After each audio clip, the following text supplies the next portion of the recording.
નમસ્કાર મિત્રો, વિડીયોમાં તમારું સ્વાગત છે। જી હા મિત્રો, અત્યારે હાલના મોટા અને મહત્વના સમાચાર સામે આવી રહ્યા છે। તો મિત્રો, સમાચારમાં વાત કરીએ તો સવારના પહોરમાં કાળજુ કંપાવતી દુર્ઘટના। ગોંડલ આકોટા હાઈવે પર આજે વહેલી સવારે એક કાળજુ કંપાવી દે તેવી ગમખ્વાર દુર્ઘટના સર્જાઈ હતી।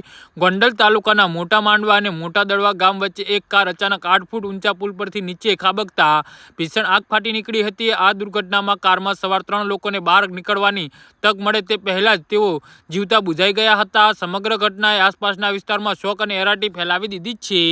તો પ્રાપ્ત માહિતી મુજબ વહેલી સવારે સાણથળી 108 એમ્બ્યુલન્સને અકસ્માત અંગે કોલ મળ્યો હતો। જાણવા મળ્યું છે કે હોન્ડાઈ ઓરા કાર પૂર ઝડપે ગોંડલ તરફ જઈ રહી હતી। આ દરમિયાન મોટા માંડવા અને મોટા દડવા ગામ વચ્ચેના પુલ પાસે ચાલકે સ્ટીયરિંગ પરથી અચાનક કાબુ ગુમાવ્યો હતો। પરિણામે કાર સીધી રોડ પરથી નીચે ઉતરી જઈને પુલ નીચે ઊંધી ખાબકી હતી। કાર ઊંધી પડતાની સાથે તેમાં શોર્ટ સર્કિટ અથવા તો ઇંધણ લીકેજના કારણે ભયાનક આગ ભભૂકી ઉઠી હતી। આગ એટલી વિકરાળ હતી કે ગણતરીની સેકન્ડોમાં આખી કાર આગની ઝપેટમાં આવી ગઈ હતી। અંદર સવાર મુસાફરોને બારણું ખોલવાનું બહાર નીકળવાનો મોકો પણ ન મળી શક્યો હતો।